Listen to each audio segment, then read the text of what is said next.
नमस्कार दोस्तों, full body health checkup के बारे में तो आपने सुना ही होगा, पर हर लैब अलग अलग फुल बॉडी चेकअप करवाती है। तो कौन से टेस्ट एक्चुअली कराने चाहिए फुल बॉडी चेकअप में? क्या आपने कभी फुल बॉडी हेल्थ चेकअप करवाया है? मार्केट में आपके सामने बड़े बड़े लैब के टेस्ट पैकेजेस होते हैं, पर इनमें से कौन सा टेस्ट आपके लिए सच में ज़रूरी है और कौन सा सिर्फ आपके ज़्यादा पैसे लेने के लिए टेस्ट की रहे हैं, ये जानना बहुत ज़रूरी है। सो मैं आज आपके लिए लेकर आया हूँ एक simple traffic light system. Green जो टेस्ट सबको करवाने चाहिए, येलो जो कुछ लोगों को कंडीशन के हिसाब से अपने करवाने चाहिए, और रेड जो टेस्ट अक्सर बिना ज़रूरत के कराए जाते हैं, अवॉइड भी किए जा सकते हैं। ये सिस्टम आपके पैसे बचाएगा, कन्फ्यूजन दूर करेगा और आपके लिए करेक्ट हेल्थ डिसीजन लेने के लिए आसान बनाएगा।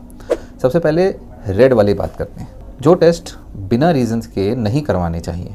रेड जोन बहुत ही स्पेसिफिक कंडीशंस में किया जाता है, कुछ ही पेशेंट्स का किया जाता है जिनको ज़रूरत होती है। रूटीन हेल्थ चेकअप्स में इसकी कंपलसरी ज़रूरत नहीं होती। जैसे कि डी डाइमर, इन्फ्लामेटरी मार्कर्स, आपकी बॉडी के अंदर डी डाइमर या फिर CRP या ESR, ये रूटीन हेल्थ चेकअप से हल्का सा अलग टेस्ट होता है। ऑल्दो ये एक एज के बाद रूटीन में किया जाता है, मगर ये जो टेस्ट होता है ये इन्फेक्शन और इन्फ्लामेशन चेक करता है। अगर आप हेल्दी हैं और कोई सिम्टम नहीं है तो ये टेस्ट हर बार कराना ज़रूरी नहीं है। ये बिना सिम्टम्स के फुल प्रूफ नहीं होता है। हाई सेंसिटिविटी CRP अगर आपका बार बार पॉजिटिव आता है तो हो सकता है क्रोनिक लो ग्रेड इन्फ्लामेशन हो, ठीक है। तो हाई सेंसिटिविटी CRP कराना बीच बीच में कभी सही चीज़ है, लेकिन CRP, डी डाइमर और ESR जब बढ़ जाता है उसे कम होने में कई बार 6-6 महीने लग जाते हैं, तो वो बार बार पॉजिटिव आएगा, बार बार कराने का कोई फ़ायदा नहीं। अगर आपको सिम्टम है, डॉक्टर से बात करिए, वो आपके टेस्ट कराएंगे। सेकेंड टेस्ट होते हैं ऑटो इम्यून पैनल्स। जब तक आपको कोई सिम्टम ना हो, joint pain, skin rash, immune system से रिलेटेड कोई सिम्टम्स ना हो, आप उसे अवॉइड कर सकते हैं। बिना वजह के ये टेस्ट अननेसेसरी टेंशन भी बढ़ा देते हैं और बहुत ज़्यादा महंगे भी होते हैं। विटामिन E और A, ये डेफिशिएंसीज बहुत ज़्यादा रेयर होती हैं और बैलेंस डाइट में आराम से मिल जाते हैं।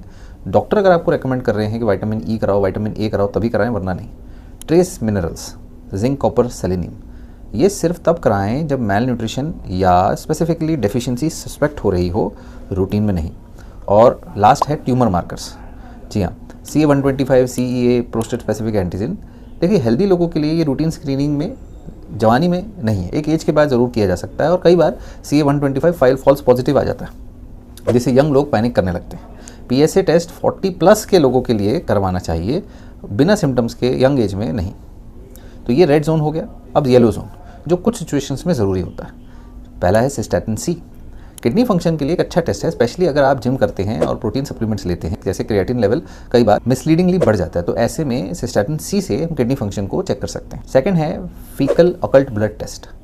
50 साल या फैमिली हिस्ट्री वाले लोगों को, जिनको कोलोन कैंसर की स्क्रीनिंग करानी है, उसमें यूज़ होता है, वरना रूटीन में इसकी ज़रूरत नहीं होती। या फिर शक है कि हीमोग्लोबिन कम क्यों हो रहा है, कहीं लैट्रिन से ब्लीडिंग तो नहीं आ रही, तो उसका टेस्ट होता है। तीसरा टेस्ट है vitamin B12, ferritin and folic acid. अगर आप वेजिटेरियन हैं या थकान, डिजीनेस, न्यूरोपैथी जैसे सिम्टम्स फील करते हैं तो ये टेस्ट आपको ज़रूर कराने चाहिए।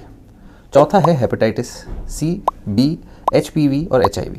ये रिस्क फैक्टर्स वाले सिचुएशंस में जब unsafe sex, blood transfusion, occupational risk या कोई ऑपरेशन से पहले ही कराए जाते हैं।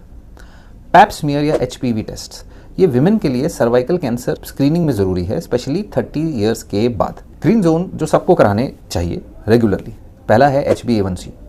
ब्लड शुगर का एवरेज लेवल दिखाता है, डायबिटीज़ रिस्क को चेक करने के लिए इंपॉर्टेंट है, इसमें फास्टिंग की ज़रूरत भी नहीं होती। Second CBC, complete blood count, blood cell counts check करता है, अनीमिया, इन्फेक्शन का पता चलता है। Third LFT, liver function test, liver की हेल्थ को एसेस करने के लिए। Fourth kidney function test, kidney के फिल्ट्रेशन और फंक्शन की जांच करने के लिए। Fifth lipid profile, blood cholesterol, triglyceride, LDL, HDL का मेजर करने के लिए, हार्ट के हेल्थ रिस्क को समझने के लिए। और thyroid function test, thyroid levels check करने के लिए, आपको फटीग है, वेट लॉस से जुड़ी प्रॉब्लम्स का बारे में ये बताएगा। फिफ्थ है विटामिन D। इंडिया में विटामिन D और B12 की डेफिशिएंसी बहुत कॉमन है, बोन्स और इम्यूनिटी और शरीर के लिए ज़रूरी है।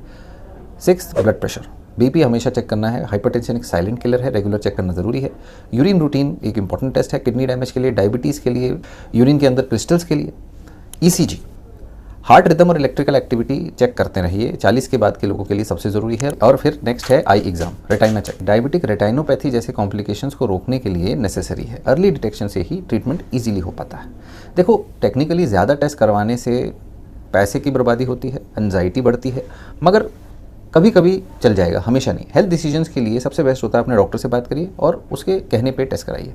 अगर आप हेल्दी हैं बिना सिम्टम्स के तो रेड जोन वाले टेस्ट अवॉइड भी कर सकते हैं। फैमिली हिस्ट्री या सिम्टम्स हैं तो येलो वाले टेस्ट आपको बिल्कुल करने चाहिए और ग्रीन जोन सभी को रेगुलरली कराने चाहिए। रेगुलरली टेस्ट का मतलब होता है साल में एक बार या 2 साल में एक बार टेस्ट कराने चाहिए। अगर आपको कोई बीमारी है तो हर महीने भी करा जा सकता है अपने डॉक्टर के कहने के अनुसार। सो आपका एक्सपीरियंस आप कमेंट्स में शेयर करके बताएं, कौन से टेस्ट आपके लिए करा चुके हैं, कौन से रिपोर्ट्स समझने में आपको दिक्कत होती है। लाइक शेयर सब्सक्राइब करना मत भूलिएगा और ऐसे ही honest updated science based health advice के लिए इस चैनल को सब्सक्राइब जरूर करिए। Thank you. Stay healthy, stay smart.